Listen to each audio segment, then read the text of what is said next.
الحمد لله رب العالمين والعاقبة للمتقين ولا عدوان إلا على الظالمين وأشهد أن لا إله إلا الله وحده لا شريك له وأشهد أن محمدا عبده ورسوله يقول الله تعالى في كلامه العظيم أعوذ بالله السميع العليم من الشيطان الرجيم الذين يأكلون الربا لا يقومون إلا كما يقوم الذي يتخبطه الشيطان من المس ذلك بأنهم قالوا إنما البيع مثل الربا وأحل الله البيع وحرم الربا فمن جاءه موعظة من ربه فانتهى فله ما سلف وأمره إلى الله ومن عاد فأولئك أصحاب النار هم فيها خالدون يمحق الله الربا ويربي الصدقات والله لا يحب كل كفار أثيم سبحانك لا علم لنا إلا ما علمتنا إنك أنت العليم الحكيم رب اشرح لي صدري ويسر لي أمري واحلل عقدة من لساني يفقهوا قولي رب زدني علما اللهم رب زدنی علما.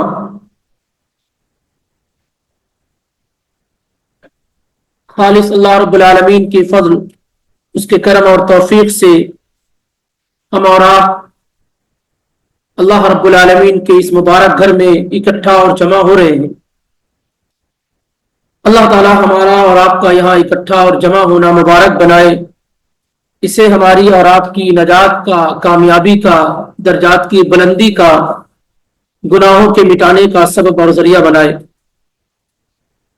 پچھلے دنوں میں 14 آیات جو اللہ رب العالمین کی توفیق سے ہم اور آپ نے صدقہ کے متعلق، انفاق فی سبیل اللہ کے متعلق پڑھی ہیں.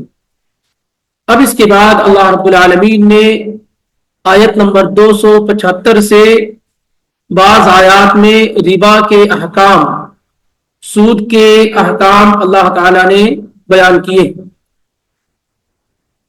اور ابتدا اور شروعات اللہ تعالی نے سود خور، سود کھانے والوں کا انجام کیا ہوگا، یہاں سے اللہ رب العالمین نے ابتدا اور شروعات کی.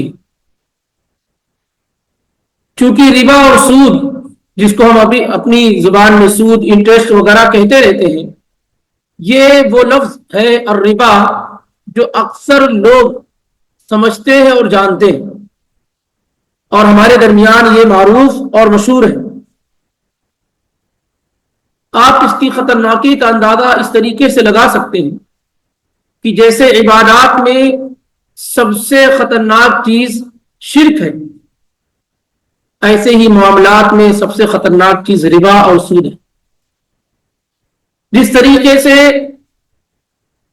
عبادات میں اگر شرک ہو جائے تو ساری عبادات ضائع اور برباد ہو جاتی ہیں، ایسے ہی معاملات کے اندر اگر ربا آ جائے، سود آ جائے، تو پورا تعلق اور معاملہ خراب ہو جاتا ہے. اسی لیے ربا اور سود ہماری شریعت کے اندر، ہمارے دین کے اندر بہت بڑا جرم قرار دیا گیا. آئیے آیات کی روشنی میں اور پھر اس میں ہم اور آپ جو احادیث ہوں گی اس کو پڑھیں گے اور سمجھنے کی کوشش کریں گے، اور مسائل انشاءاللہ بعد میں.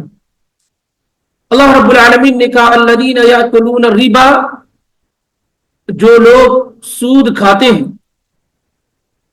جو لوگ سود کھاتے ہیں، لا یقومون الا کما یقوم الذی یتخبطہ الشیطان من المس. لا یقومون، وہ نہیں اٹھیں گے، نہیں قیام کریں گے. قامہ یقوم کے معنی ہوتے ہیں اٹھنے کے.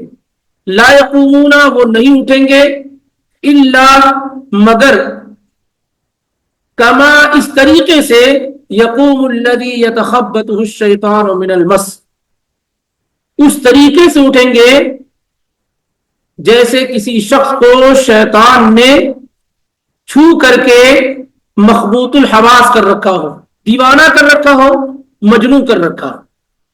جو لوگ سود کھاتے ہیں وہ نہیں اٹھیں گے مگر اس طریقے سے جیسے شیطان نے کسی کو چھو کر کے خبط الحواس کر رکھا ہو، اسے کچھ سمجھ میں نہ آ رہا ہو۔ یہ جو اٹھنے کی بات ہو رہی ہے، یہ کہاں اٹھنے کی بات ہو رہی ہے؟ اس سلسلے میں دو مشہور قول ہیں۔ ایک قول یہ ہے کہ یہ قبر سے اور قیامت کے دن اٹھنے کی بات ہو رہی ہے، اور بعض لوگوں نے اسے دنیا میں مانا ہے، بیان کیا، خاص طور سے متاخرین مفسرین نے، بعد میں آنے والے مفسرین نے یہ معنی بیان کیا کہ جیسے کوئی آدمی کسی سے سود لیتا ہے، پیسہ دیتا ہے، پھر اس سے سود لیتا ہے، تو اس طریقے سے مال کمانے میں، مال کو بڑھانے میں مست مگن ہو جاتا ہے، گویا کہ وہ دیوانہ اور پاگل ہو گیا ہو، اسے کچھ بھی نظر نہیں آتا ہے۔ کیا نظر آتا ہے؟ صرف مال کا اضافہ ہونا چاہیے۔ یہ متاخرین مفسرین نے معنی بیان کیا ہے، اور درست اور صحیح معنی دادا یہ ہے کہ یہ معاملہ کیا ہوگا؟ قیامت کے دن جب وہ قبر سے اٹھے گا، سود خور، سود کھانے والا، اس وقت اس کی یہ حال ہوگی کہ گویا شیطان نے اسے بالکل مخبوط الحواس، دیوانہ اور پاگل بنا رکھا ہو۔ اور یہی معنی زیادہ درست اور صحیح ہے۔ مفسر قرآن عبداللہ ابن عباس رضی اللہ تعالی عنہ فرماتے ہیں، آخر الربا یبعث یوم القیامت مجنونا یخنق، سود کھانے والا قیامت کے دن اٹھایا جائے گا اس طریقے سے جیسے اس کو چھو کر کے، اس کو دبا کر کے پاگل اور دیوانہ کر دیا گیا ہو، مجنون کر دیا گیا ہو۔ اور ایسے ہی ایک دوسری جگہ کہتے ہیں عبداللہ ابن عباس رضی اللہ تعالی عنہ ہی کہ یقال یوم القیامت لآکل الربا، قیامت کے دن سود کھانے والوں سے کہا جائے گا، خود سلاحک للحرب، تم اپنے ہتھیار کو جنگ کے لیے تیار کر لو، تم اپنے ہتھیار کو جنگ کے لیے تیار کر لو۔ اور اس کے بعد یہ آیت پڑھی، الذین یاکلون الربا لا یقومون الا کما یقوم الذی یتخبطہ الشیطان من المس قال وذلک حین یقوم من قبرہ، اور یہ اس وقت ہوگا جب وہ اپنی قبر سے اٹھے گا، جب وہ اپنی قبر سے اٹھے گا۔ اور یہی معنی امام مجاہد رحمہ اللہ نے بھی بیان کیا ہے۔ یہ بات ہو چکی ہے کہ امام مجاہد تابعین میں سب سے بڑے مفسر قرآن ہے۔ امام سفیان الثوری رحمہ اللہ کہتے ہیں کہ اذا جاءک التفسیر عن مجاہد، جب تفسیر امام مجاہد کی جانب سے آ جائے تو یہ تمہارے لیے کیا ہے؟ کافی ہے۔ اور امام مجاہد عبداللہ بن عباس رضی اللہ تعالی عنہ کے خاص شاگرد ہیں، 3 مرتبہ پورے قرآن کی تفسیر ان کے سامنے پیش کی ہے، اور کہتے ہیں اوقفہ علی کل آیت، میں عبداللہ بن عباس رضی اللہ تعالیٰ عنہ کو ہر آیت پہ ٹھہرا ٹھہرا کے پوچھتا تھا کہ یہ تفسیر درست ہے یا نہیں ہے۔ تو امام مجاہد کا مقام و مرتبہ تفسیر کی دنیا میں بہت بلند اور عظیم ہے۔ تو کہتے ہیں کہ یہ جو معاملہ ہوگا وہ قیامت کے دن ہوگا اس شخص کے ساتھ جس نے دنیا میں سود کھایا ہوگا، جس نے دنیا میں سود کھایا ہوگا۔ اسی طریقے سے ایک تیسرے بڑے مفسر امام قتادہ ہے، وہ کہتے ہیں وَتِلْكَ عَلَامَةُ أَهْلِ الرِّبَا يَوْمَ الْقِيَامَةِ، اور یہ قیامت کی دن پہچان ہوگی، نشانی ہوگی کہ یہ سود خور لوگ ہیں۔ جب قیامت کی دن یہ دیوانہ اور مجنون حالت میں اٹھائے جائیں گے تو یہ پہچان اور نشانی ہوگی کہ یہ سود خور لوگ ہیں جنہوں نے دنیا کے اندر سودی کاروبار کیا ہوگا، اور اسی طریقے سے ان کو قیامت کے دن اٹھایا جائے گا۔ تو یہ بات واضح ہو گئی کہ الذین یاکلون الربا لا یقومون الا کما یقوم الذی یتخبطہ الشیطان من المس، یہ جو صورتحال ہوگی وہ قیامت کے دن جب وہ اپنی قبروں سے اٹھائے جائیں گے اس وقت سود کھانے والوں کا یہ معاملہ ہوگا۔ ایسا کیوں ہوگا؟ اللہ تعالیٰ نے کہا ذالک بانہم قالوا انما البیع مثل الربا، یہ اس وجہ سے کہ ان لوگوں نے کہا کہ بیع، خرید و فروخت، تجارت، یہ کیا ہے؟ سود ہی کی طرح، مثل الربا، سود کی طرح۔ آپ اس کو سمجھنے کی کوشش کرو، انہوں نے نہیں کہا کہ انما الربا مثل البیع، یہ نہیں کہا انہوں نے کہ سود یہ بھی تجارت کی طرح ہے، جیسے تجارت کر کے آدمی نفع کماتا ہے، فائدہ کماتا ہے، ایسے سود دے کر کے بھی آدمی کیا فائدہ کماتا ہے۔ لیکن انہوں نے بالکل عکس کیا، یعنی سود کو حرام حلال کرنے میں حد سے آگے بڑھ گئے اور اسی کو اصل قرار دے دیا اور کہا انما البیع مثل الربا، خرید و فروخت یہ سود ہی کی طرح تو ہے، یہ نہیں کہا کہ سود خرید و فروخت کی طرح ہے۔ تو ان لوگوں نے حد سے تجاوز کیا اور سود کے بارے میں انہوں نے یہ کہا کہ یہی اصل ہے، سود یہ اصل ہے اور اسی کی طرح کیا ہے، تجارت ہے، اسی کی طرح تجارت۔ اللہ تعالیٰ نے ان کا جواب اس طریقے سے نہیں دیا بلکہ اس طریقے سے دیا کہ وَأَحَلَّ اللَّهُ الْبَيْعَ وَحَرَّمَ الرِّبَا۔ کیسے تم یہ کہتے ہو کہ سود یعنی تجارت سود کی طرح ہے، یہ کیسے کہتے ہو جبکہ اللہ نے تجارت کو حلال قرار دیا ہے اور سود کو حرام قرار دیا۔ وَحَلَّ اللَّهُ الْبَيْعَ وَحَرَّمَ الرِّبَا، بڑی واضح آیت ہے۔ عام طور سے حلال و حرام کے سلسلے میں اتنی سری آیت آپ کو نہیں ملے گی کہ اللہ تعالیٰ خود کہتا وَأَحَلَّ اللَّهُ الْبَيْعَ وَحَرَّمَ الرِّبَا، اللہ نے خرید و فروخت کو، بیع و شراء کو حلال قرار دیا ہے، وَحَرَّمَ الرِّبَا اور سود کو حرام قرار دیا ہے۔ فَمَنْ جَاءَهُ مَوْعِظَةٌ مِّن رَّبِّهِ فَانْتَهَى فَلَهُ مَا سَلَفَ، تو جس آدمی کے پاس اس کے رب کی جانب سے یہ نصیحت پہنچ جائے، یہ پیغام پہنچ جائے، یہ علم آ جائے اور وہ رک جائے جان لینے کے بعد، پہلے سود میں ملوث تھا لیکن جب اس کے پاس جانکاری آ گئی، علم آ گیا، نصیحت آ گئی، رک جائے، فَلَهُ مَا سَلَفَ وَأَمْرُهُ إِلَى اللَّهِ، فَلَهُ مَا سَلَفَ تو جو کچھ گزر گیا ہے وہ اس کے لیے، یعنی اس پر اس سے مؤاخذہ اور پکڑ انشاءاللہ نہیں ہوگی۔ اگر کوئی آدمی نہیں جانتا تھا اور جاننے کے بعد سود کے تمام کاروبار سے رک گیا تو پھر ایسی صورتحال میں کیا ہے، وہ معفو عنہ ہوگا اور اس کا معاملہ اللہ رب العالمین کے سپرد ہوگا۔ لیکن ومن عاد فاولئک اصحاب النار هم فیها خالدون، لیکن جو لوٹ آئے جاننے کے بعد بھی کیا ہے، سودی کاروبار پر لوٹ آئے، تو یہی وہ لوگ ہیں جو جہنم والے ہیں جس میں وہ ہمیشہ رہیں گے۔ یمحق اللہ الربا ویربی الصدقات، اللہ سود کو بڑھاتا ہے، اللہ سود کو مٹاتا ہے۔ محق کہتے ہیں جو سیل پر آپ دیکھے ہوں گے جو مہندی وغیرہ پیسی جاتی ہے نا، اس طریقے سے کہ بالکل پتیاں وغیرہ سب ختم ہو جاتی ہیں، اصل ختم ہو جاتی ہے، ایسے ہی محق کہتے ہیں کہ اللہ سختی کے ساتھ، بڑی شدت اور قوت کے ساتھ کیا ہے، سود کو مٹاتا ہے۔ یمحق اللہ الربا، اللہ سود کو مٹاتا ہے، ویربی الصدقات اور صدقات کو بڑھاتا ہے۔ واللہ لا يحب کل کفار اثیم، اللہ رب العالمین ہر کافر کو جو انکار کرنے والا ہے، گنہگار ہے، اس کو پسند نہیں کرتا ہے۔ اس کے بعد بھی آیات ہیں، 5 ایسی چیزیں ان آیات کے اندر ذکر کی گئی ہیں جو سود کھانے والے کو ملتی ہیں، یا یوں سمجھیے کہ 5 عقوبات، 5 سزائیں سود خوروں کے متعلق ان آیات میں بیان کی گئی ہیں۔ 5 سزائیں سود خوروں کے متعلق ان آیات کے اندر بیان کی گئی۔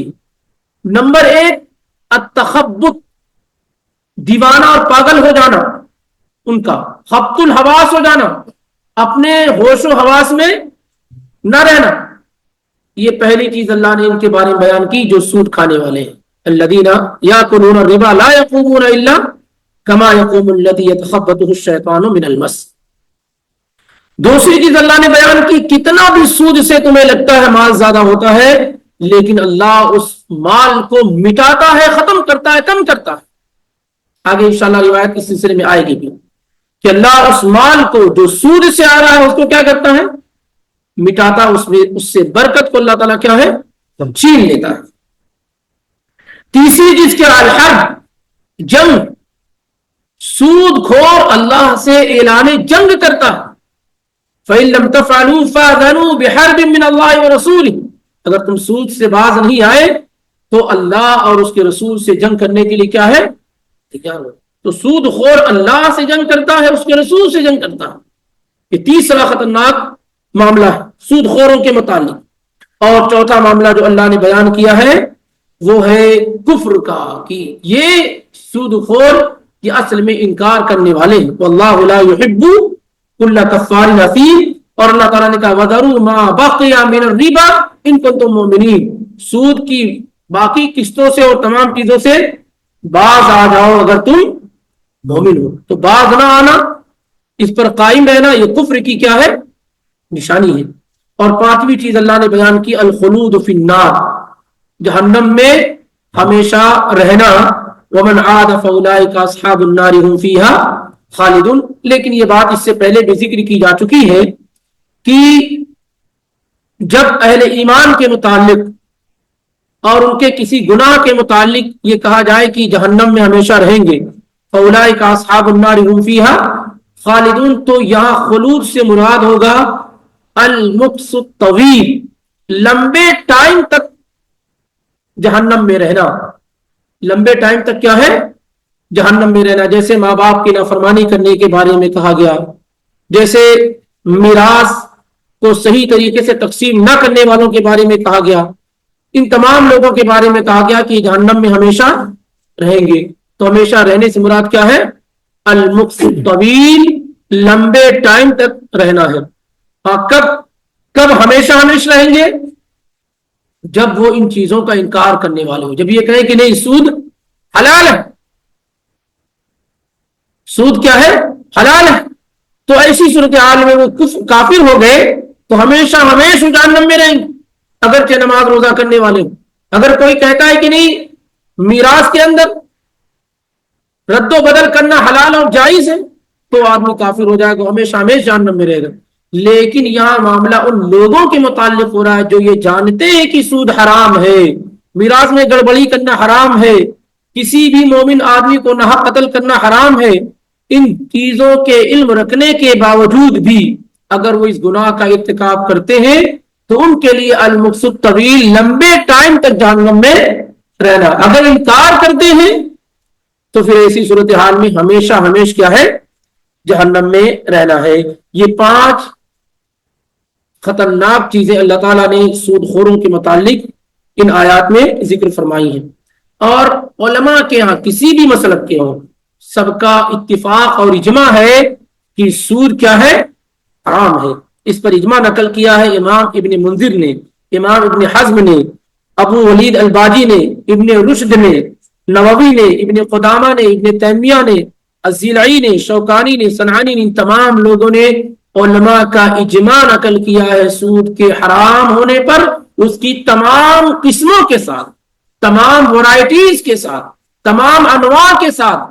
سود کی کوئی بھی قسم ایسی نہیں ہے جو شریعت میں جائز اور درست. اسی لیے یہ آیات جو ذکر کی گئی ہیں اس کے بعد والی آیات انشاءاللہ اس میں ہم پڑھیں گے تو اندازہ لگے گا کہ یہ ایک ایسا گناہ ہے جس کے متعلق اس قدر سختی اور تشدید بیان کی گئی ہے قرآن کے اندر.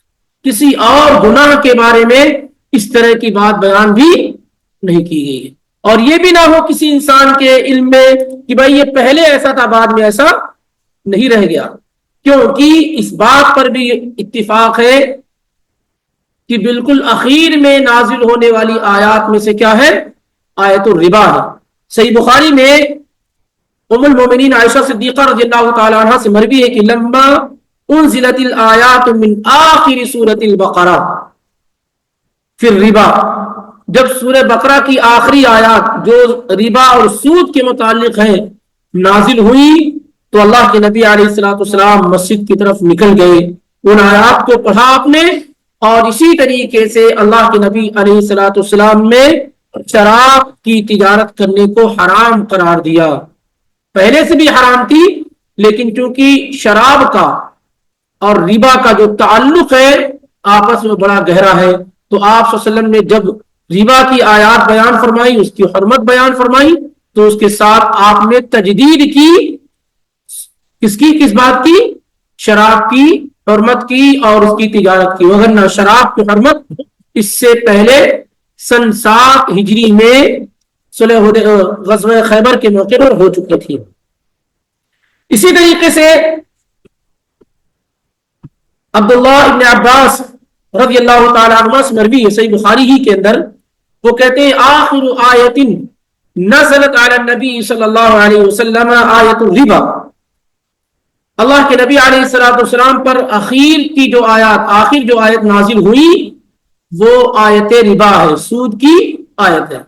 اور امیر المومنین عمر بن خطاب رضی اللہ تعالی عنہ کہتے ہیں ان آخر ما نزل من القرآن آیت الربا، قرآن میں جو اخیر میں نازل ہوا وہ ربا اور سود کی آیت ہے۔ وَإِنَّ رسول اللہ صلی اللہ علیہ وسلم قُبِضَ وَلَمْ يُفَسِّرْهَا، اللہ کے نبی علیہ السلام کی وفات ہو گئی اور آپ نے آیت الربا کی تفسیر بیان نہیں کی۔ ابھی اس کا معنی آ رہا، فَدَعُوا الرِّبَا وَالرِّبَا، تو تم لوگ مکمل طریقے سے سود کو چھوڑ دو اور سود سے متعلق اگر شبہ بھی ہو تو اس کو بھی چھوڑ دو۔ یہ امام ابن ماجہ نے اور امام احمد بن حنبل نے حسن سند کے ساتھ ذکر کیا ہے۔ اس کا کیا مطلب ہے؟ آخری آیت سے مراد یعنی آخر آیت نزلت فیما یتعلق بالمعاملات لا مطلقاً آیت الربا، آخر میں آیت کے نازل ہونے کا مطلب یہ کہ معاملات کے سلسلے میں آیت الربا بالکل اخیر میں کیا ہے؟ نازل ہوئی ہے، یعنی جس میں سود کی حرمت وغیرہ بیان کی گئی ہے۔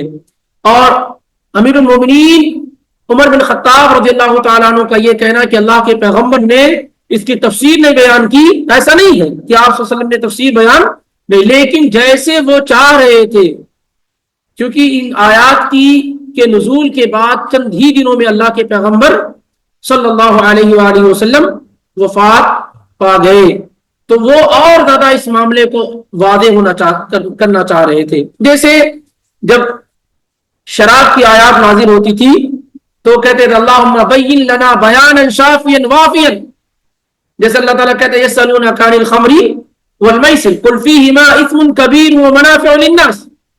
عمر رضی اللہ تعالیٰ عنہ بار بار یہ چاہتے تھے کہ شراب کی حرمت دو ٹوک انداز میں نازل ہو جائے، تو جب یہ آیات نازل ہوتی تو کہتے اے اللہ اور واضح انداز میں شراب کی حرمت نازل فرما۔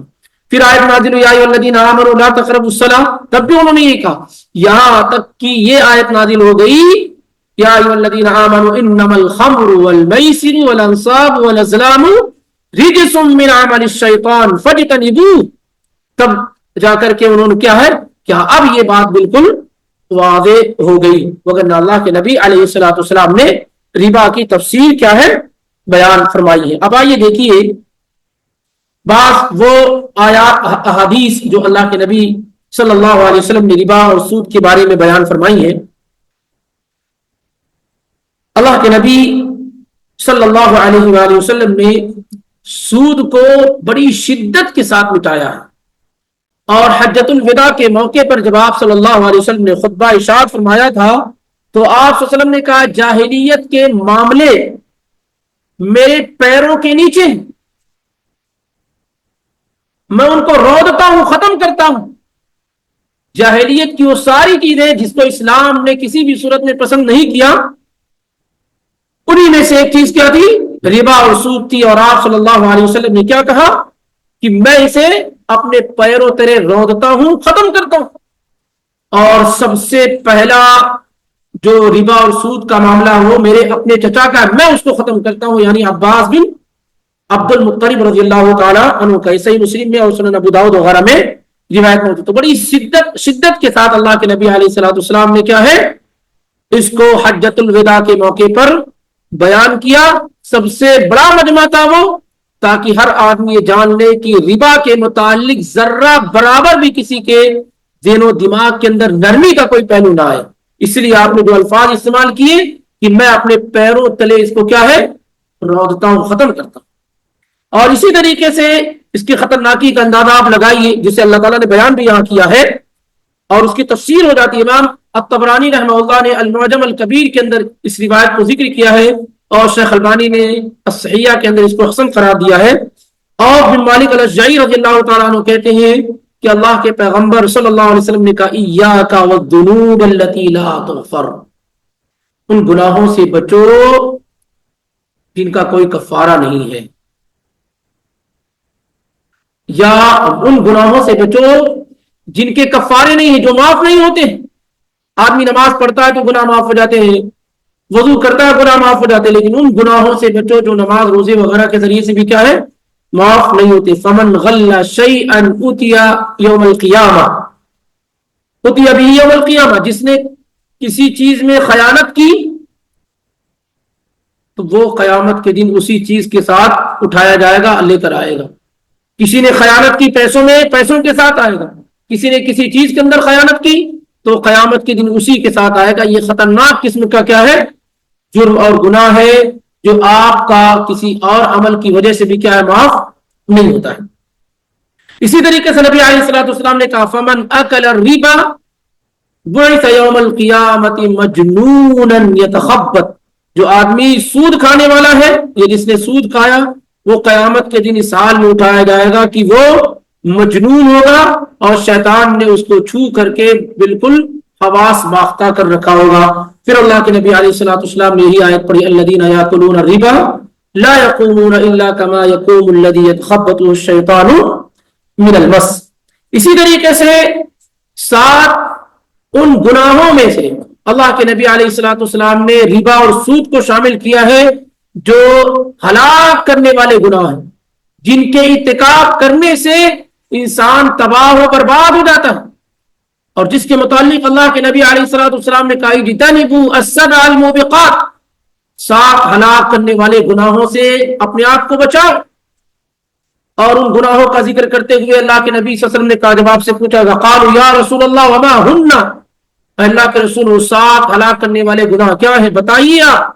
تو آپ نے فرمایا الشرک باللہ، اللہ کے ساتھ شرک کرنا، والسحر، اور جادو کرنا کرانا، وقتل النفس التي حرم اللہ بالحق الا بالحق، اور ناحق کسی انسان کا قتل کرنا، واکل الربا، اور سود کھانا۔ یہ بات یاد رکھیں کہ سود کھانے کا مطلب صرف کھانا نہیں ہوتا ہے، پہننا بھی ہوتا ہے، مکان اور گھر بنانا بھی ہوتا ہے، گاڑی گھوڑا سب ہوتا ہے، لیکن چونکہ عام طور سے انسان کھانے کے لیے استعمال کرتا ہے، اس لیے اغلبیت کی بنیاد پر ایسا کہا ہے۔ ابھی حدیث آ رہی ہے اور واضح کر دی، اس کو کر دیں گے اس کو۔ وَأَكْلُ الرِّبَا، اور چوتھے نمبر پہ کیا آپ نے کہا، چوتھا سود کھانا، اور پانچواں آپ نے کہا وَأَكْلُ مَالِ الْيَتِيمِ، یتیموں کا مال کھانا، یہ بھی بڑا خطرناک جرم اور گناہ۔ اور چھٹے نمبر پہ آپ نے کہا وَالتَّوَلِّي يَوْمَ الزَّحْفِ، میدان جنگ سے بھاگ جانا، جہاد کے موقع پر پیٹھ دکھانا۔ اور 7واں بڑا گناہ آپ نے بیان کیا وَقَذْفُ الْمُحْصَنَاتِ الْمُؤْمِنَاتِ الْغَافِلَاتِ، پاک دامن بھولی بھالی ایمان والی عورتوں پر تہمت لگانا، پاک دامن ایمان والی بھولی بھالی عورتوں پر کیا ہے، تہمت لگانا۔ یہ بھی 7 ہلاک کرنے والے گناہوں میں سے ایک ہے۔ یہ روایت بخاری اور مسلم کے اندر موجود ہے۔ صحیح بخاری کی روایت ہے، سمرہ ابن جندب رضی اللہ تعالیٰ عنہ کہتے ہیں پیارے رسول صلی اللہ علیہ وسلم کی عادت مبارکہ یہ تھی کہ آپ فجر کی نماز پڑھنے کے بعد اپنے صحابہ کی طرف متوجہ ہوتے، اذکار وغیرہ پڑھنے کے بعد پوچھتے تھے حل رأى منکم رؤیا، کیا تم میں سے کسی نے خواب دیکھا ہے؟ تو جس نے خواب دیکھا ہوتا وہ خواب بیان کرتا، اور اللہ کے نبی علیہ الصلوۃ والسلام اس کی تعبیر بیان کرتے۔ سمرہ ابن جندب رضی اللہ تعالیٰ عنہ کہتے ہیں ایک دن اللہ کے نبی نے خود کہا رأیت اللیلۃ، آج کی رات میں نے خواب دیکھا، اتیان رجلین اتیان، 2 لوگ میرے پاس آئے اور مجھ کو بیت المقدس لے گئے، مسجد اقصی لے گئے، وہاں لے گئے، پھر وہاں سے مجھ کو آسمان کی طرف لے گئے، فانطلقنا، پھر ہم ان کے ساتھ چلے، حتی اتینا علی نہر من دم، پھر ہم ان کے ساتھ چلے تو ایک ایسی نہر کے پاس سے گزرے جس میں جو خون کی نہر تھی۔ جو نہر کس کی تھی؟ خون کی نہر تھی۔ فی رجل قائم، ایک آدمی اس نہر کے بیچوں بیچ کھڑا ہوا تھا اور دوسرا آدمی نہر کے کنارے تھا جس کے پاس بڑا پتھر تھا. جب وہ شخص جو نہر کے درمیان میں تھا وہ نکلنے کا ارادہ کرتا تو یہ شخص جو نہر کے کنارے ہے وہ پتھر اٹھاتا اور اسی سے اس کو کیا ہے مارتا تھا. یہ صورتحال کیا ہے ہوتی رہتی تھی. پھر وہ جاتا پھر واپس آتا پھر یہ مارتا اور یہی سلسلہ کیا ہے فجعل كلما جاء ليخرج رمى في فيه بحجر. جب وہ نکلنا چاہتا تو یہ جو نہر کے کنارے آدمی تھا وہ پتھر سے اس کے منہ پر کیا ہے مارتا. فيرجع كما كان. پھر وہ لوٹ جاتا جہاں تھا. اللہ کے نبی علیہ الصلوۃ والسلام نے ان دونوں لوگوں سے پوچھا فقلت من ما هذا. پھر میں نے ان سے پوچھا کہ یہ کیا ہے تو ان لوگوں نے بتایا الذی رأیتہ فی النہر آکل الربا. جس کو آپ نے نہر میں دیکھا ہے نا وسط نہر میں جو خون کی نہر میں ہے اور جب نکلنا چاہ رہا ہے تو نہر کے کنارے والا شخص اس کے منہ پر پتھر مار رہا ہے پھر وہ چلا جا رہا ہے پھر نکلنا چاہ رہا ہے پھر مار رہا ہے. یہ جو آدمی نکلنا چاہ رہا ہے خون کی نہر میں جو ہے یہ آکل الربا سود کھانے والا. یہ بات صحیح بخاری کے اندر 2085 کے اندر. اور اسی طریقے سے ایک روایت اور بیان کی جاتی ہے. وہ روایت سنن ابن ماجہ میں اور مسند احمد میں ہے کہ اللہ کے نبی علیہ الصلوۃ والسلام نے کہا کہ معراج کی رات میں نے کچھ لوگوں کو دیکھا کہ ان کے پیٹ جو ہے کالبیوتی گھر کی طرح فیہا الحیات اور اس میں کیا ہے ان کے پیٹ کس طریقے سے گھر کے مانند بڑے پیٹ ہیں اور اس پیٹ کے اندر کیا ہے سانپ ہے. ترا من خارج بطونہم جو ان کے پیٹ کے باہر سے معلوم ہو رہا ہے کہ پیٹ کے اندر کیا ہے سانپ ہے. فقلت من ہؤلاء یا جبریل. میں نے پوچھا کہ اے جبریل یہ کون لوگ ہیں تو جبریل علیہ الصلوۃ والسلام نے کہا کہ یہ سود کھانے والے لوگ ہیں. یہ روایت بڑی مشہور ہے لیکن ضعیف ہے اس لیے بیان کیا گیا. تو اوپر والی روایت صحیح ہے جو صحیح بخاری کی ہے اور یہ جو روایت ہے سانپ والی کیا ہے یہ ضعیف روایت ہے. اس میں دو راویوں پر کلام ہے علی بن زید بن جدعان پر اور ابو السلط پر. یہ دونوں پر کلام ہے اس لیے یہ روایت نبی علیہ الصلوۃ والسلام سے صحیح طور پر ثابت نہیں ہے. صحیح مسلم میں جابر بن عبداللہ رضی اللہ تعالیٰ عنہ سے مروی ہے کہتے ہیں کہ اللہ کے نبی علیہ الصلوۃ والسلام نے کہا لعن رسول اللہ صلی اللہ علیہ وسلم آکل الربا وموکلہ وکاتبہ وشاہدیہ وقالہم سواء. اللہ کے پیغمبر صلی اللہ علیہ وسلم نے لعنت کی ہے سود کھانے والے کھلانے والے دستاویز لکھنے والے اس کی گواہی دینے والے سب پر آپ نے لعنت کی ہے. وقالہم سواء اور آپ نے کہا گناہ ہمیں سب برابر ہے. آنے والا کھلانے والا لکھنے والا گواہی دینے والا سب برابر ہے گناہ کے اندر. کسی بھی طرح کا تعاون کیا ہے سود میں نہیں ہونا چاہیے. کوئی ایسا بینک ہے جو سود پہ کام کر رہا ہے آپ اس کو اپنا مکان نہیں دیجیے کیونکہ آپ اس میں شامل ہو جائیں گے. کسی بھی طرح کا کوپریٹ ایسے لوگوں کا جو سود کھاتے ہیں کھلاتے ہیں یا سودی کاروبار کرتے ہیں کسی بھی صورت میں نہیں ہونا چاہیے. وتعاونوا علی البر والتقوى ولا تعاونوا علی الاثم والعدوان. نیکی اور خیر کے کاموں میں بھلائی کے کاموں میں ایک دوسرے کی کا تعاون کرو اور گناہ کے کاموں میں برائی کے کاموں میں ایک دوسرے کی مدد نہ کرو. تو اللہ کے نبی علیہ الصلوۃ والسلام نے ایک ایک کر کے مینشن کیا کہ سارے لوگوں پر لعنت ہے اور سارے کے سارے لوگ گناہ میں برابر ہیں. تو یہ نہ سمجھا جائے کہ میں تو اس میں شامل نہیں ہوں, میں نہ کھا رہا ہوں نہ کھلا رہا ہوں, میں تو اپنا کام کر رہا ہوں, میں اپنا کیا ہے کام کر رہا ہوں. نہیں, کسی بھی طرح کا معاملہ اس میں نہیں ہونا چاہیے. اور اللہ کے نبی علیہ الصلوۃ والسلام کی بعض روایت ایسی بھی ہے, بہرحال یہ روایات کلام سے خالی نہیں ہے لیکن چونکہ بعض محدثین نے اس کو حسن قرار دیا ہے کئی روٹ سے آنے کی بنیاد پر اس لیے اسے ذکر کیا جا رہا ہے. ایک روایت سنن ابن ماجہ کے اندر عبداللہ بن مسعود رضی اللہ تعالیٰ عنہ سے اور مستدرک حاکم میں بحقی وغیرہ میں ہے کہ آپ نے فرمایا الربا 73 بابا, سود کے ربا کے 73 درجے ہیں. وَأَيْسَرُهَا مِثْلُ أَن يَنكِحَ الرَّجُلُ أُمَّهُ، اور سب سے ہلکا درجہ یہ ہے سود کا کہ کوئی آدمی اپنی ماں کے ساتھ جمع کرے، ریلیشن بنائے. سود کے 73 درجے ہیں، سب سے ہلکا درجہ یہ ہے کہ کوئی آدمی اپنی ماں سے جمع کرے، ریلیشن بنائے. شیخ البانی رحمہ اللہ نے اس کو حسن قرار دیا ہے، اور اس پر جو کلام کیا گیا ہے، ایک راوی ہیں ابو معشر، ان پر کلام کیا گیا، اس سے بعد محدثین نے اس کو ضعیف بھی کہا ہے.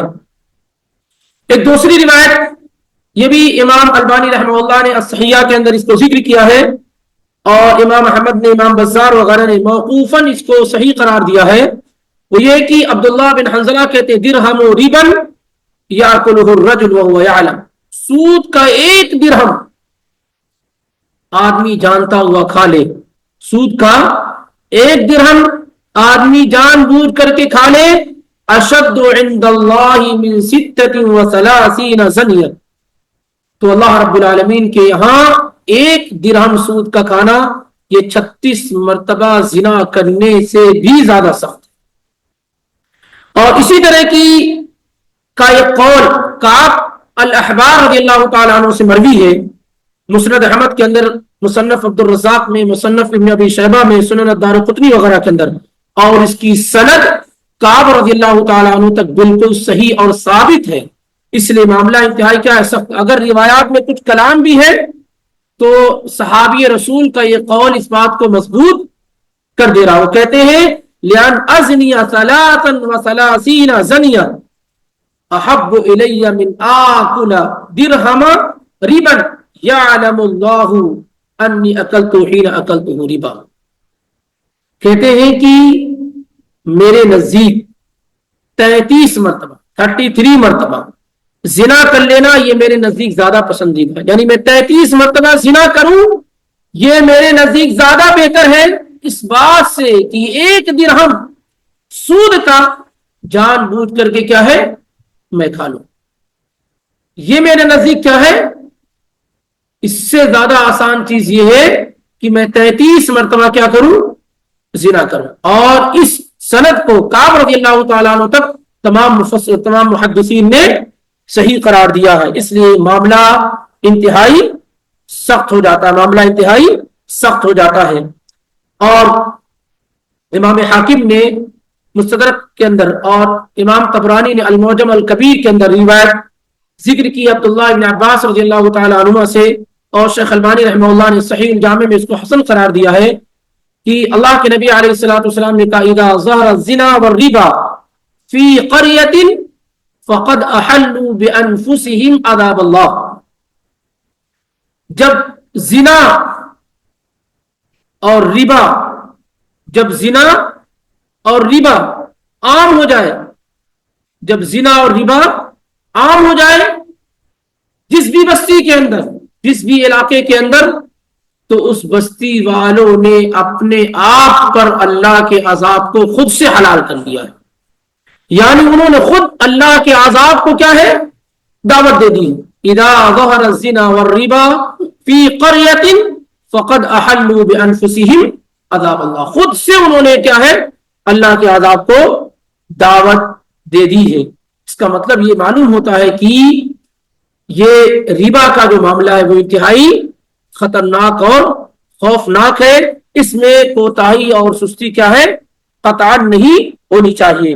یہ بعض روایات آپ کے سامنے ربا کی شدت کے متعلق آیات کے آپ کے سامنے موجود ہی ہے، اور آپ جب چاہیں اسے کیا ہے پڑھ سکتے ہیں.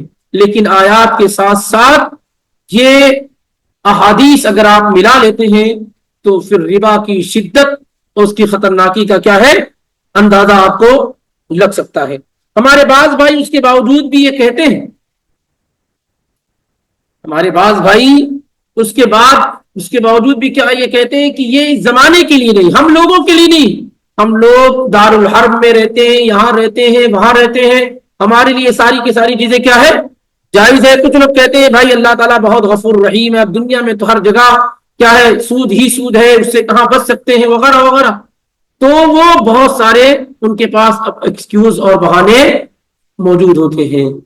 ظاہر ہے جب اللہ تعالیٰ کسی چیز سے منع کرتا ہے تو اس کا انتظام اللہ تعالیٰ خود کرتا ہے، اور جب انسان کو اس کی شدت کا احساس اور اندازہ ہو جائے گا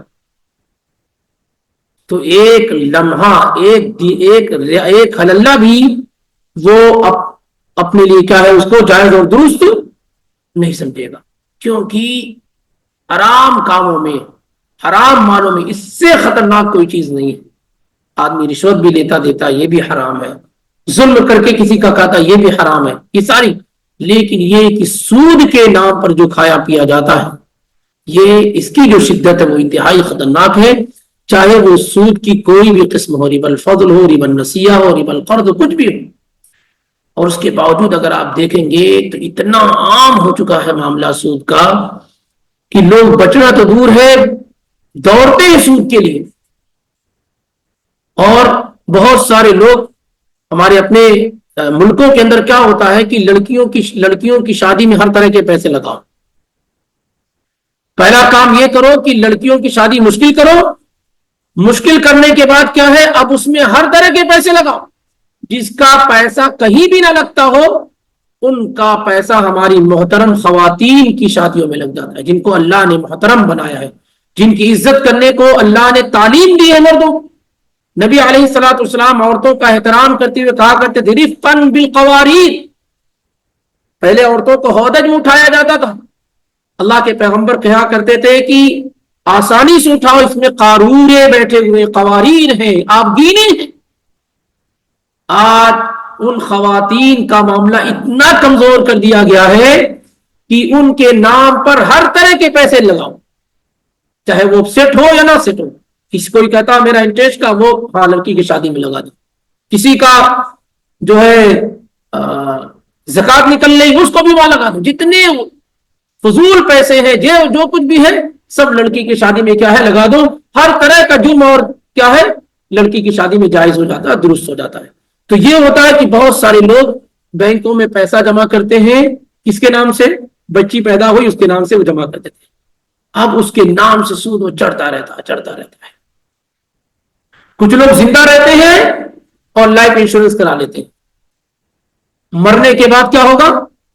گناہ خود لیں گے اور عیش دوسرے لوگ کریں گے، گناہ خود لے جائیں گے اور عیش کون لوگ کریں گے؟ دوسرے لوگ کریں گے۔ اور یہ ساری چیزیں مجھے تعجب ہوا کہ مجھے اندازہ نہیں تھا کہ یہ بیماری اتنی عام ہو گئی ہے۔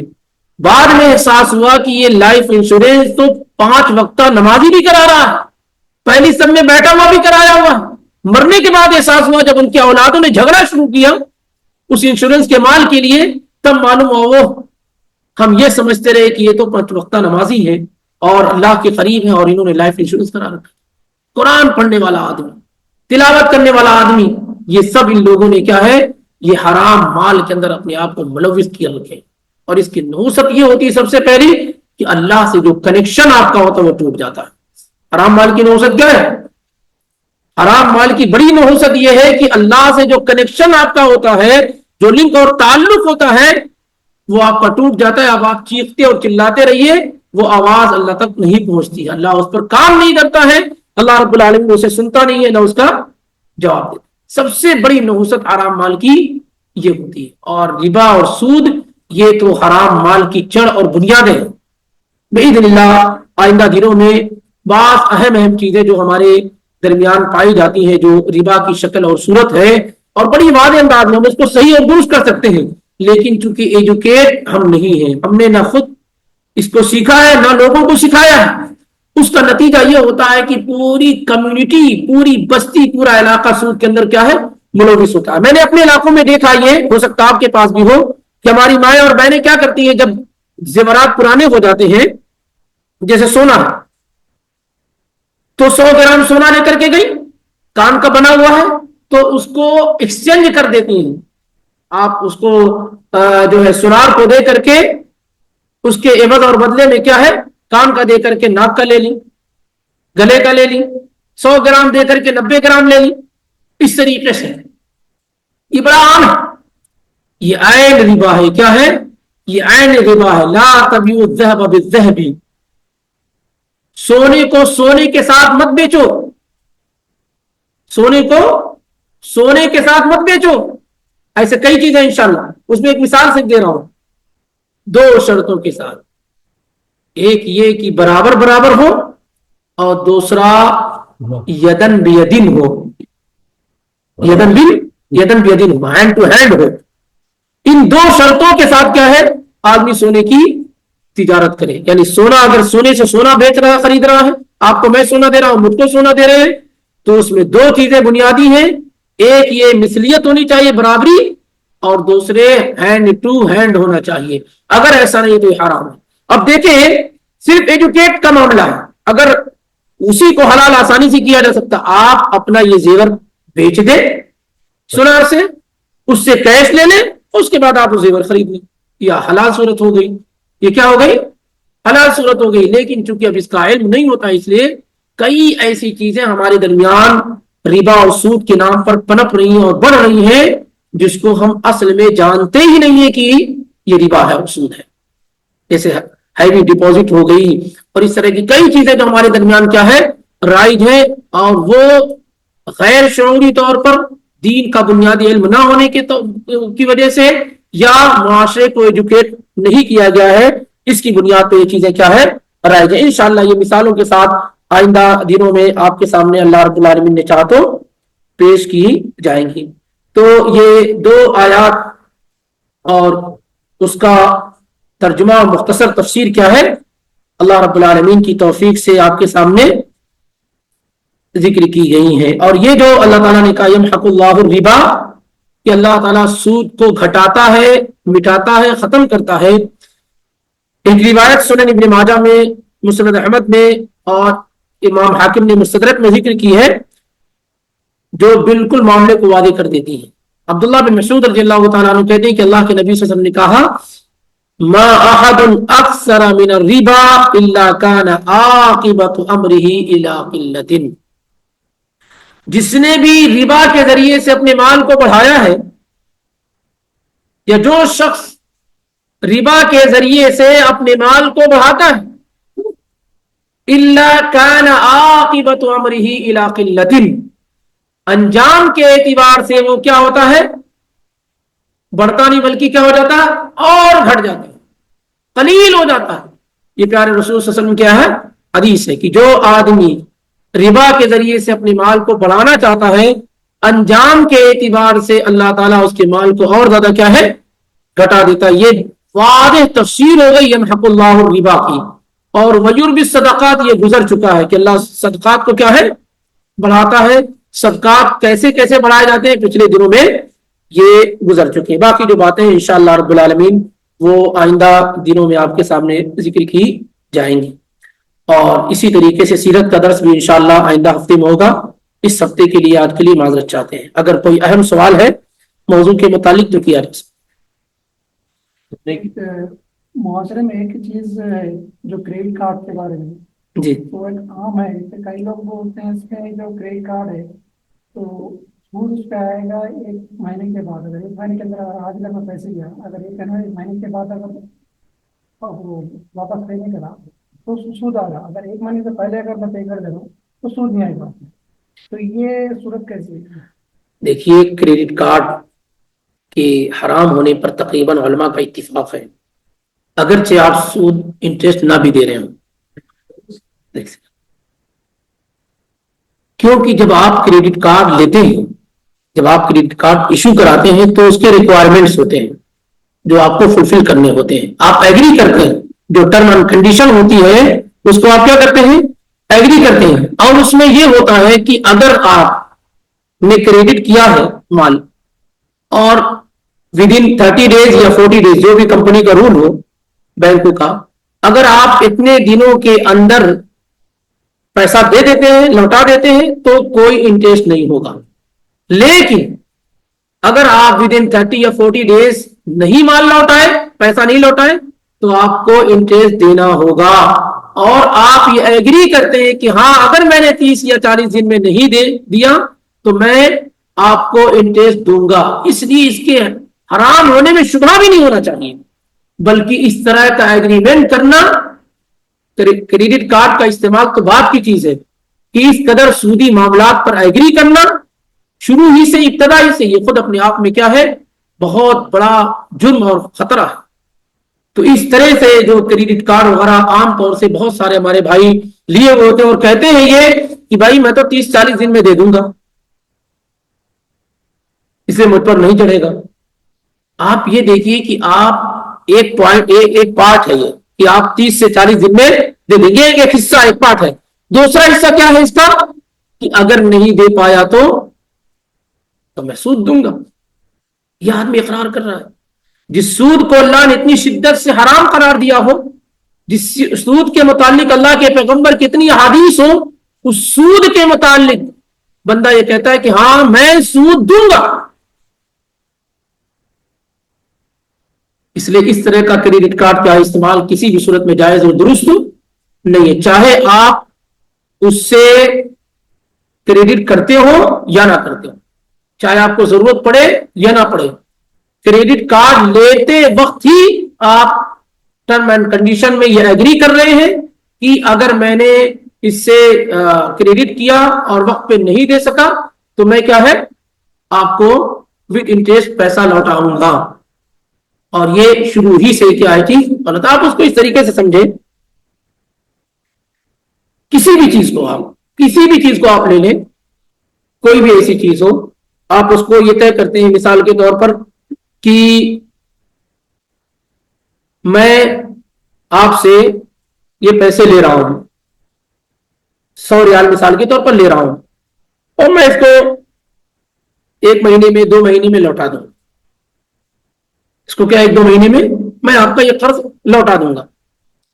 لیکن اگر میں نہیں لوٹا پایا تو میں آپ کو بڑھ کر کے دوں گا۔ اگر 1-2 مہینے میں نہیں لوٹا پایا تو میں آپ کو کیا ہے؟ بڑھ کے دوں گا۔ آپ کو بتائیے کہ اس کے سود ہونے میں کوئی شک و شبہ ہے؟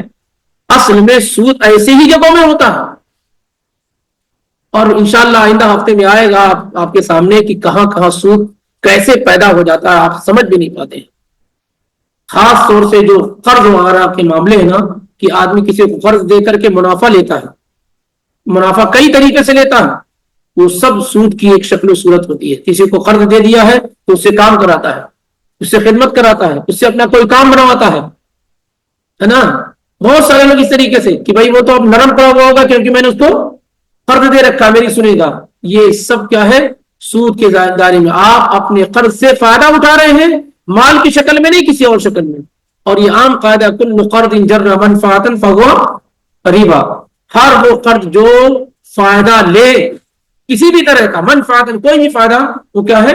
سود کہلاتا ہے۔ تو کریڈٹ کارڈ کا استعمال یہ علماء کے اتفاق کے ساتھ کیا ہے؟ تقریباً یہ حرام ہے، اس میں کوئی شبہ نہیں ہے۔ اب اگر کوئی کہتا نہیں بہت ساری جگہوں پر ہم کو اس کی ضرورت ہوتی ہے، تو اس کا متبادل اور الٹرنیٹو کارڈز موجود ہیں، جس میں آپ جو ہے پیسہ کریڈٹ کیجیے اور جو آپ کو شاپنگ کرنی وہ آپ کریے، اس میں کوئی مسئلہ نہیں ہے۔ یہ صرف ہمارا اپنا شوق ہے، ہمارا کیا ہے؟ اپنا شوق ہے۔ اور اگر مان لیتے ہیں اس طرح کی کوئی چیز ہو، دیکھیے ایک ہوتی ہے حالت الاختیار، حالت الاضطراری لیس کحالت الاضطرار۔ آپ ایسی پوزیشن میں ہیں جس میں آپ کو اختیار ہے، بالکل جو چاہیں آپ یہ کریں، جو چاہیں آپ وہ کریں، اس کا حکم الگ ہوتا ہے۔ لیکن مجبوری کی حالت، حالت الاضطرار، مجبوری کی حالت اگر آ گئی تو اس کا حکم الگ ہوتا ہے۔ جیسے مثال کے طور پر ہم میں ہر آدمی بینکوں کے ساتھ لین دین کر رہا ہے، کوئی ایسا نہیں جو بچا ہوا سودی بینکوں کے ساتھ، جس کی بنیاد ہی سود پر ہے،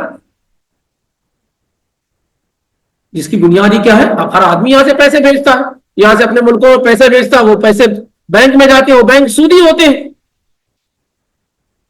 ہر آدمی کر رہا ہے۔ لیکن ایک کرنے والا آدمی گنہگار ہوتا ہے، دوسرا کرنے والا آدمی گناہ سے بچ جاتا ہے۔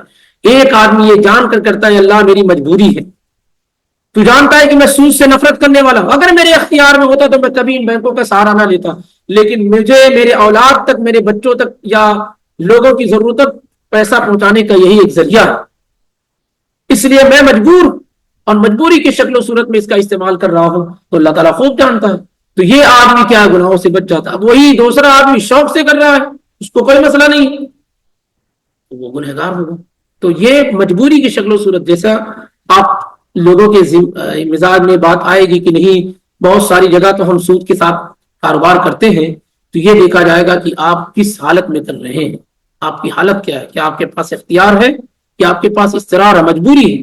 جیسے آپ جانتے ہیں انشورنس حلال نہیں ہے گاڑیوں کا، لیکن اب آپ مجبور ہیں کرانے کے لیے، آپ کے پاس آپشن نہیں.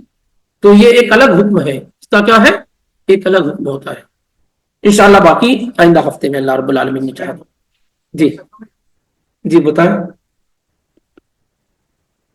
کچھ بینک ہے اسلامک بینک، جی میں نے قریب سے کام کیا ہوں اس چیز کے اوپر، تقریباً میں نے 16-18 سال پہلے کیا.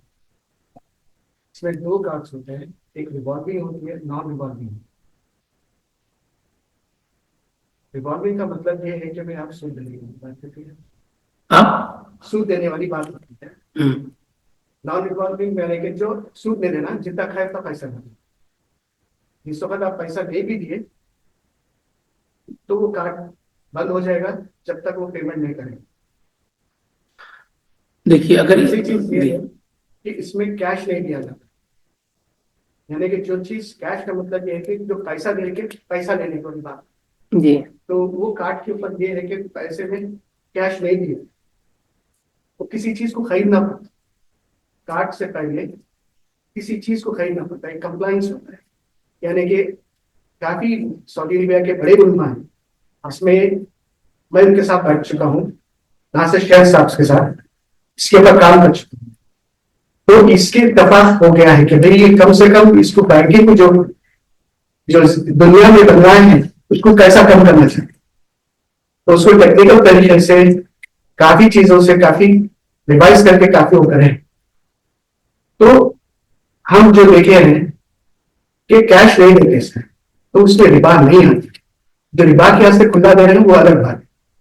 جو نئی اسلامک کمپلیکس ہے اس میں تقریباً نے کافی کوشش کیا ہے اس چیز کا. تو آپ کریڈٹ کارڈ کے بارے میں بات نہیں کر رہے ہو، آپ دوسری چیز ہے. دیکھیے ایک چیز یہ ہے جو آپ نے ذکر کی، ایک تو آپ نے خود کلیئر کر دیا ہے.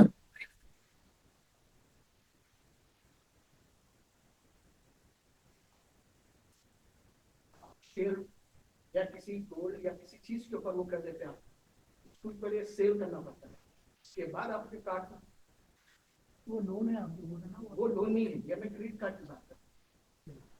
لون کا بھی طریقہ الگ ہے، یہ کریڈٹ کارڈ کا بھی طریقہ الگ ہے. جی ہاں. بہرحال وہ یہ سوالات کو اس کو دیکھتے ہیں. یہ جو بتائے ہیں انہوں نے، جو آپ بتا رہے ہیں اس کا سوال کہ اگر کریڈٹ کارڈ اس طریقے سے ہو جیسا بھی ایک تو ذکر کیا گیا ہے کہ اس پہ آپ کو اگر آپ ٹائم پر نہیں پے کرتے ہیں تو آپ کو کیا بڑھ کر دینا اور آپ ایگری ہو رہے ہیں، یہ تو حرام ہے. دوسرا یہ ہے کہ بھائی ہمارے ذکر کر رہے ہیں کہ ایک کارڈ وہ ہے کہ اگر آپ نہیں پے کرتے ہیں ٹائم پر تو آپ کا کارڈ کی جو صلاحیت وہ چھین لی جاتی ہے نا، آپ اس کو استعمال نہیں کر سکتے ہیں یہاں تک کہ آپ اس کو پے کر دیں. یعنی کسی بھی صورت میں بڑھ کر کے آپ کو نہیں دینا ہے، جتنا آپ نے لیا اتنا ہی آپ کو دینا. تو اس میں کوئی مسئلہ نہیں ہے، اس میں کیا ہے، کوئی مسئلہ نہیں ہے. پریپیڈ کارڈ ہوتا ہے، پریپیڈ میں جتنا آپ بھریں گے تو آپ یوز کریں گے. پریپیڈ کارڈ کا کوئی مسئلہ نہیں ہے، اس میں وہی الٹرنیٹو وہی ہے کہ آپ کریڈٹ کارڈ سے بچ کر کے جو یہ ہے آپ اس سے بچ کر کے وہی متبادل الٹرنیٹو ہے کہ آپ وہ کارڈ لے لیجیے. آپ جب آپ کو کوئی چیز شاپنگ کرنی ہے، کچھ کرنا ہو، مان لیں بہت ساری جگہوں پر بہت ساری کمپنیاں اور وہ ہیں جو کریڈٹ کارڈ ہی مانگتی ہیں آپ سے، تو آپ اس میں پیسے ڈال کر کے اس کو استعمال کیجیے، کوئی مسئلہ نہیں ہے. ایک چیز کو دیکھ کے کافی لیکن آپ اس کو سمجھنے کی کوشش کیجیے. میں بینک میں نہیں ہوں، نہ میرے پاس اتنے پیسے، میں جانتا ہوں ان چیزوں کے بارے میں، لیکن یہ میں نے یہ محسوس کیا ہے کہ لوگ کریڈٹ کارڈ لیتے ہی اسی لیے ہیں. وہ جب شاپنگ اور مارکیٹنگ وغیرہ کا مسئلہ بھی نہیں تھا نا، تب بھی لوگ کریڈٹ کارڈ اسی لیے لیتے تھے کہ میں ضرورت کے وقت اس کو استعمال کر لوں. سمجھ رہے نا، مطلب کریڈٹ کارڈ ایسا 1-2 سال کی پیداوار تو ہے نہیں. تو اس وقت جب عام طور سے کمپنیوں کے ہاں ضروری نہیں تھا کہ آپ کریڈٹ کارڈ سے ہی پے کریں گے، اس وقت بھی لوگ کریڈٹ کارڈ اس لیے لیتے تھے کہ وقت ضرورت کیا ہے وہ اس سے فائدہ اٹھا سکیں. اس کا مطلب یہ ہے کہ ان کے ذہن و دماغ میں یہ بات پہلے سے آلریڈی موجود ہے اور وہ اس کی شناخت اور اس کے ربا ہونے کے متعلق غالباً حساس نہ ہو، شعور نہ ہو ان کو. تو یہ چیزیں، یہ جو ذکر کیا دو کارڈ کا آپ نے ذکر کیا، ایک تو اس میں حرام، اس میں کوئی شبہ نہیں ہے، دوسرا جو آپ نے ذکر کیا ہے اس میں کوئی مسئلہ ہی نہیں ہے کہ آپ قرض لیتے ہیں اور آپ کو اتنا ہی لوٹانا ہے، چاہے وہ لیٹ ہو یا سویر ہو، سمجھ رہے؟ اور یہ بات یہ جان کے چلیے کہ کبھی کبھار ناموں کے بدلنے سے حکم نہیں بدلتا ہے. موجودہ زمانے میں بہت ساری ایسی چیزیں ہیں جس کے نام بدل دیے گئے ہیں، تو نام بدلنے سے اس کا حکم نہیں بدل جائے گا، اس کی اصل کو دیکھا جائے گا. ہمارے پاس جو ضابطے ہیں، جو اصول ہیں، اس کو دیکھا جائے گا. بینکوں سے بہت زیادہ خیر خواہی کی امید نہ رکھا جائے، کیونکہ اکثر بینک وہی ہے جو سود پہ ہی ان کی پرورش ہوئی ہے، وہی اسی پہ پیدا ہو رہے ہیں. اور یہ اسلامک بینک کا جو ایک بہت سارے لوگوں کو وہ کرتے رہتے ہیں نا، کوئی اسلامک بینک وغیرہ نہیں ہوتا ہے کہ یہ سب سے پہلے اس کو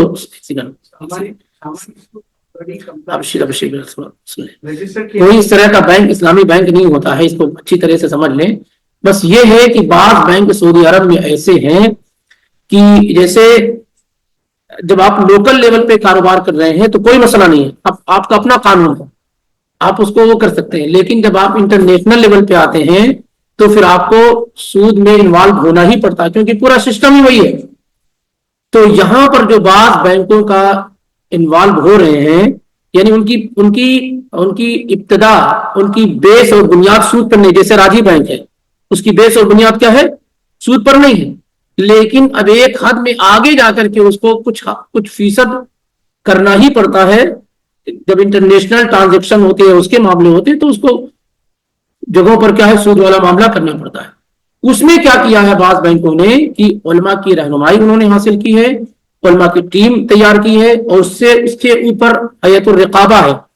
دو چیزیں ہوتی ہیں بینکوں میں، ایک جو ہوتا ہے کہ علماء کی ایڈوائزری کمیٹی ہوتی ہے، علماء کی جو آپ کو ایڈوائز کرتی ہے یہ حلال ہے، یہ حرام ہے.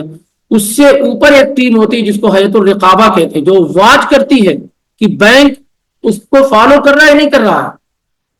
تو دونوں چیزوں کا ہونا ضروری ہے، دونوں چیزوں کا ہونا کیا ہے؟ ضروری ہے. اور اس طرح کے بینک سعودی عرب میں 4 سے 5 ہی ایسے ہیں جو کسی حد تک اس کو چل رہے ہیں، اور اس کو بھی شوق میں نہیں، آپ بطور مجبوری استعمال کریں گے، شوق میں نہیں، بصورت مجبوری آپ اس کا استعمال کریں گے. اس کا یہ مطلب نہیں جیسے بہت سارے ابھی قسط پر آپ کا کام چل رہا ہے، قسط پہ لیجئے، یہ بینک حلال ہے، کیوں آپ اس کے کر رہے ہیں؟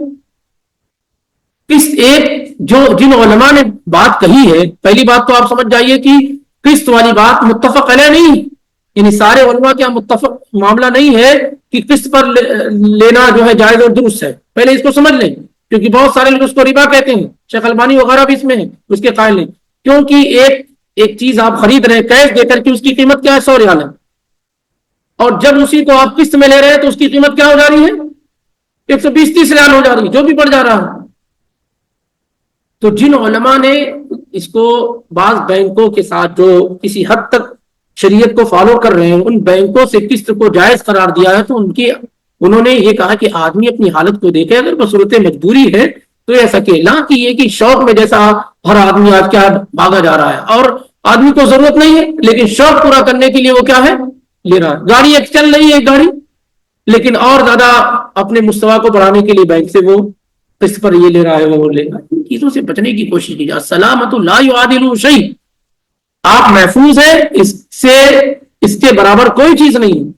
آپ کوشش یہ کریں کہ کبھی بھی آپ کی وفات ہو سکتی ہے، کیوں اس طرح کے کام میں کم سے کم شبہ سے تو خالی نہیں ہے. اسی لیے جو امیر المومنین عمر بن خطاب رضی اللہ تعالیٰ عنہ کی بات ابھی ذکر کی گئی ہے سنن ابن ماجہ وغیرہ کے حوالے سے، کیا کہا کہ سود کو چھوڑ دو، اور سود میں جو معاملے میں شک ہو کہ اس میں سود ہو سکتا ہے اس کو بھی کیا ہے، چھوڑ دو. اور آدمی تبھی متقی ہوتا ہے جب وہ مشتبہ چیزوں سے بھی بچا لے اپنے آپ کو، یعنی ایسی چیزیں جس میں ڈاؤٹ ہو، شک ہو، ان چیزوں سے جب اپنے آپ کو بچا لیتا ہے تب وہ کیا ہے، تب وہ متقی ہوتا ہے. اور اس زمانے میں بہت ضروری چیزیں ہیں. آدمی کھل کر کے حرام کا ارتکاب کر رہا ہے، حرام کھا پی رہا ہے، اور اس میں کیسے یہ کہا جائے جس میں ڈاؤٹ اور شبہ ہو. آدمی مسئلے پوچھتا رہتا ہے، ایک آدمی کاروبار کرنا چاہ رہا ہے، پوچھتا رہتا ہے ایک عالم سے، دوسرے عالم سے، تیسرے عالم سے، جب تک کہ کوئی ایسا نہیں مل جاتا جو اس کے اس کام کو، اس تجارت کو حلال نہ کر دے، تب تک وہ پوچھتا رہتا ہے. اور یہ انتہائی خطرناک معاملہ ہے کہ آدمی مسئلے دریافت کرے علماء سے، اس لیے نہیں کہ وہ کتاب و سنت کی روشنی میں اس کو گائیڈ کریں، اس لیے تاکہ اس کی یہ راہ کوئی نہ کوئی ہموار کر دے، کوئی نہ کوئی راستہ تو بتا دے، کوئی کمزور مولوی تو مل ہی جائے گا اس طریقے سے، جس کے پاس اللہ کا ڈر کم ہوگا وہ کہہ دے گا کہ یہ حلال ہے، ہم اس کے بعد وہ شروع کر دیں گے۔ اور کبھی کبھار عوام جو لوگ ہوتے ہیں، جو لوگ اس طرح لا قدر اللہ ایسا کسی کے ساتھ معاملہ ہو، لیکن ایسے سوالات ہوتے ہیں تو کیا کرتے ہیں کہ مس کوٹنگ کرتے ہیں۔ ایک عالم صاحب نے بہت ساری باتیں بیان کی ہیں، سب میں سے ساری چیزوں کو ہٹا کر کے جو مطلب کی بات ہوتی ہے اس کو ذکر کر دیا۔ جیسے ایک خاتون نے ہمارے ایک ساتھی کو فون کیا اور اپنی بہو کے بارے میں گفتگو کی کہ بہو ایسی ہے ویسی ہے، چلن ہے وغیرہ وغیرہ وغیرہ بہت سارے۔ تو انہوں نے کہا کہ اگر بات واقعی ایسی ہو جیسا تم ذکر کر رہی ہو تو پھر تمہارے بیٹے کو چاہیے کہ اپنی بیوی کو طلاق دے دے۔ اس ساری باتوں کو انہوں نے خاتون نے کاٹ کر کے صرف یہ کہا کہ مولانا صاحب نے کہا کہ اپنی بہو کو طلاق دے دو، اپنی بیوی کو طلاق دے دو۔ ایسے نہیں ہونا چاہیے، اللہ تعالیٰ ساری چیزوں کو جاننے والا ہے۔ جب کوئی عالم کوئی بات جب کسی بات کا جواب دے رہا ہے تو دیکھیے کہ وہ اس کے ساتھ کیا کیا چیزیں لگا رہا ہے، کس کنڈیشن میں آپ کو کہہ رہا ہے آپ کر سکتے ہیں، کس کنڈیشن میں کہہ رہا نہیں کر سکتے ہیں، کیونکہ حالات کے اعتبار سے فتاوے مختلف ہوتے ہیں۔ ایک آدمی مضطر ہے، پریشان حال ہے، اس کو کسی عالم نے کہا کہ تمہارے لیے جائز ہے، دوسرا آدمی خوشحال ہے، اس کو کہا کہ تمہارے لیے کیا ہے، ناجائز ہے۔ تو آپ اس کے فتوے سے اپنا راستہ مت ہموار کریں، کبھی کبھی حالات بھی ہوتی ہیں۔ اللہ تعالیٰ نے جب ذکر کیا قرآن میں کئی مقامات پر کہ تمہارے لیے خنزیر حرام ہے، بہتا ہوا خون حرام ہے، یہ حرام ہے، پھر اس کے بعد اللہ تعالیٰ نے کیا کہا، فمن اضطر غیر باغ ولا عاد فلا اثم علیہ۔ لیکن جو آدمی مجبور ہو جائے، مضطر ہو جائے، اگر وہ خنزیر نہ کھائے تو مر جائے، شراب نہ پیے تو مر جائے، اگر اس طرح کی حالت ہو جائے تو آدمی کیا ہے، مجبوری کی شکل و صورت میں اس کا استعمال کر سکتا ہے، لیکن کس شرط کے ساتھ، حد سے آگے بڑھنے والا نہ ہو، اتنا کھائے جتنا اس کی زندگی کے لیے کافی ہو۔ اگر وہ بیٹھ کر کے خوب کھائے خوب پی لے، اس کو کہتے ہیں کہ حد سے آگے بڑھنے والا ہو گیا۔ تو یہ ان چیزوں کو سمجھنے کی ضرورت ہے، اور حلال و حرام ہماری زندگی کا بہت اہم حصہ ہے۔ دو ہی چیزیں تو ہیں انسان کی زندگی میں، ایک عبادات، دوسرے معاملات۔ عبادات میں سب سے خطرناک چیز شرک ہے، اور معاملات میں سب سے خطرناک چیز کیا ہے، ربا۔ اگر ان دونوں چیزوں سے آپ بچا لے گئے اپنے آپ کو تو انشاءاللہ رب العالمین بہت ساری چیزوں سے کیا ہے، آپ بچ جائیں گے اور اللہ تعالیٰ کی جنت کے مستحق ہو جائیں گے۔ معمولی زندگی کے لیے کیا ہے، اپنی اصل زندگی کو داؤں پہ مت لگائے۔ اللہ نے اگر حلال کا حکم دیا ہے تو قیامت تک حلال روزی کا انتظام کرنا اس کی ذمہ داری ہے۔ بس کبھی کبھی آپ کو محنت کرنی پڑ سکتی ہے، ڈھونڈنا پڑ سکتا ہے، تلاش کرنی پڑ سکتی ہے، کم پر قناعت اور اکتفا کرنا پڑ سکتا ہے، یہ ساری کی ساری چیزیں ہو سکتی ہیں، لیکن اگر اللہ نے حلال کھانے کا حکم دیا ہے تو قیامت تک حلال روزی زمین پر موجود رہے گی۔ اگر اللہ تعالیٰ نے حرام سے روکا ہے تو حرام سے بچنے کے ذرائع اللہ تعالیٰ نے کیا ہے، زمین پہ رکھے ہوں گے۔ یہ ہو ہی نہیں سکتا کہ اللہ تعالیٰ کہے کہ حرام نہ کھاؤ، پوری دنیا کے اندر صرف حرام ہو، حلال روزی نہ ہو۔ جیسے بہت سارے لوگ کہتے ہیں کہاں رہے گی، کون سی چیز ہے جس میں، کون آدمی جو سود سے بچا ہوا، بہت سارے لوگ ہیں جو سود سے بچے ہوئے ہیں، بہت سارے لوگ سود سے نہیں، سود کے شبہ سے بچے ہوئے ہیں، جو یہ جانتے ہیں کہ دنیا کی زندگی عارضی ہے، دنیا کا مال نہیں ہے، یہ سب فنا ہونے والا ہے، تو وہ بالکل بچنے کی کوشش کرتے ہیں۔ اور جو سود کے پیسوں سے عمارتیں بناتے ہوں ان کے لیے کیا ہے، ظاہر ہے ان کو سب کو لگتا ہے کہ سب لوگ سود کھاتے ہوں گے، جو لوگ ایسا کرتے ہیں ان کو یہی لگتا ہے کہ سب لوگ ایسا کرتے ہوں گے، نہیں، ابھی بھی اللہ تعالیٰ کے بندے ایسے ہیں جو اس سے بچنے کی کوشش کرتے ہیں۔ بہرحال جیسا کہ میں نے ذکر کیا، مسائل انشاءاللہ آئندہ ہفتے میں رہیں گے اور آئیں گے باذن اللہ۔ ابھی یہ 2 ہفتے ہو سکتا ہے کہ اس میں لگ جائیں، 2 ہفتے اس میں ہو سکتا ہے کہ لگ جائیں، کوشش یہ کریں گے 1 ہفتے میں ختم ہو جائے، لیکن بعض صورتیں جو ربا کی ہیں ہمارے درمیان اس کو سمجھنا بہت ضروری ہے، اور کن کن چیزوں میں ربا اور سود ہوتا ہے یہ سمجھنا ضروری ہے۔ تجارت کس طریقے سے کی جائے، خاص طور سے وہ جس میں ربا ہوتا ہے، یہ چند چیزیں اگر ہم جان لیں گے تو ہمارے لیے کافی فائدہ مند معاملہ ہو سکتا ہے۔ اللہ تعالیٰ سے دعا کرتے ہیں کہ اللہ ہمیں اور آپ کو یہ توفیق عطا فرمائے، اللہ ہمیں توحید پر قائم رکھے، سنت پر قائم رکھے، شرک سے، کفر سے، بدعات و خرافات سے، حرام سے، ان تمام چیزوں سے اللہ تعالیٰ ہماری کیا ہے، حفاظت فرمائے، آمین۔ سبحانک اللہم و بحمدک، اشہد ان لا الہ الا انت، استغفرک و اتوب الیک۔ السلام علیکم و رحمۃ اللہ وبرکاتہ۔